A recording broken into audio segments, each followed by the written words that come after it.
Daniela Blandón, editora económica de France 24, bienvenida. Muchas gracias, Juan. Buenas tardes. Comenzamos hablando de una de las noticias del día, de ese conteo regresivo para el desmantelamiento de la agencia USAID. Claro, porque a la medianoche de este viernes 7 de febrero entran en vigencia las licencias forzosas de miles de empleados de la Agencia de Estados Unidos para el Desarrollo Internacional USAID, que administra la ayuda exterior estadounidense aprobada por el Congreso. La agencia Reuters dice tener conocimiento de que solo sobrevivirían unos 611 empleos de una plantilla total de 10.000. La decisión del gobierno Trump ha generado una ola de reacciones por todo el mundo. Veamos más detalles en este informe de Diego Bassani. El posible cierre de USAID desata críticas y algunas celebraciones dentro de la comunidad internacional. Tras el anuncio del gobierno de Donald Trump de recortar drásticamente el presupuesto y los puestos de trabajo para la ayuda estadounidense en el extranjero, organizaciones internacionales han mostrado su preocupación por la desfinanciación de proyectos como la lucha contra el VIH en África. El recorte podría significar que 20 millones de personas seropositivas que dependen de la ayuda estadounidense para tratamiento continúen o no con su medicación. Son 20 millones de los 30 millones de personas que viven con VIH en el mundo. En Colombia, el país que más ayuda estadounidense recibe en América Latina, instituciones como la Jurisdicción Especial para la Paz tienen en riesgo parte de su operación como consecuencia del fin de USAID. En Georgia, organizaciones sin ánimo de lucro que propugnan por la estabilidad democrática se inquietan. USAID ha sido uno de los mayores donantes para Georgia y nuestra organización. El cese de operaciones de USAID es muy doloroso. En la otra orilla, varios países como Hungría y Rusia han celebrado el cierre de la agencia, asegurando que la organización era utilizada por Estados Unidos para interferir en asuntos internos de otros países. USAID es una máquina de intervención en asuntos internos. Es un mecanismo para cambiar el gobierno, el sistema político y la estructura de los estados.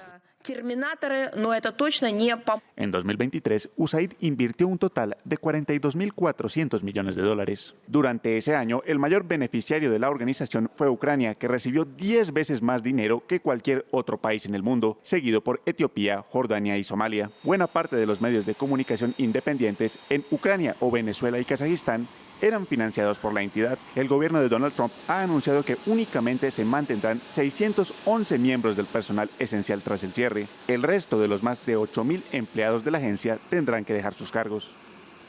Un recorte verdaderamente drástico. Cambiamos de tema. Tenemos elecciones en Ecuador este domingo. ¿Cómo llega la economía a estos comicios? Bueno, para destacar primero, la inflación de Ecuador es de menos del 2% anual y eso es una cifra a la que muchos países quisieran llegar. Daniel Noboa asumió el país con unos 4.800 millones de dólares de déficit fiscal. Esto equivale a cerca del 5% del Producto Interno Bruto. En tanto, a finales del 2024 su deuda externa rodaba los 48.000 millones de dólares. Esto es casi un 40% del PIB. Por eso, durante su corto gobierno impulsó Daniel Noboa medidas como el incremento del IVA del 12 al 15%, también la reducción de los subsidios a las gasolinas más consumidas, que también estaba solicitando el Fondo Monetario Internacional para poder prestarle recursos a este país por 4.000 millones de dólares.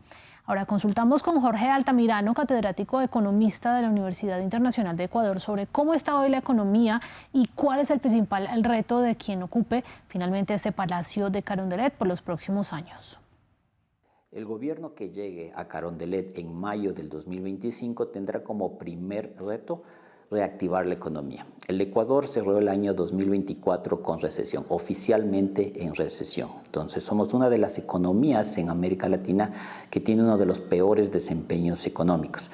Desde el día 1, el gobierno que entre al poder tiene que buscar las formas de reactivar la economía. Si no se reactiva la economía, obviamente no se podrán generar plazas de empleo, una de las mayores preocupaciones que tienen todos los ciudadanos. Para que exista empleo tiene que haber inversión privada, para que exista inversión privada tiene que haber seguridad. Entonces, concomitantemente con la activación económica, el próximo gobierno tiene que buscar los medios para que no existan más apagones. No podemos permitirnos volver a tener 14 horas de cortes de energía. Eso para una economía la fulmina.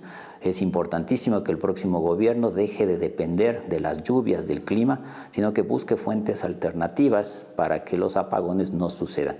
O si es que suceden, sean con un impacto mínimo a la economía. Daniel, indicadores económicos. Los principales índices de Wall Street operan este viernes con caídas después de que los más recientes datos de empleo aumentaran las perspectivas de una Reserva Federal más cautelosa en sus recortes de tasas de interés. La tasa de desempleo fue del 4% en enero, pero la creación de puestos de trabajo sí fue más lenta de lo que estaban esperando los analistas.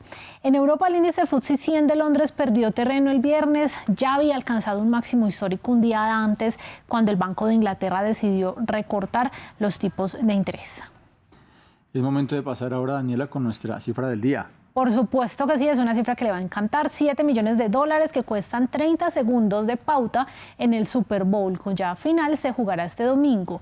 Anheuser-Busch, también Meta, PepsiCo, Frito-Lay, Taco Bell, Uber Eats son algunos de los que van a competir para ganarse a esos 120 millones de espectadores que se espera sintonicen la transmisión en Fox y también a través de la transmisión en vivo gratuita de Tubi. Se dice que algunos de ellos llegaron inclusive a pagar hasta un récord de 8 millones de dólares por apenas medio minuto al aire.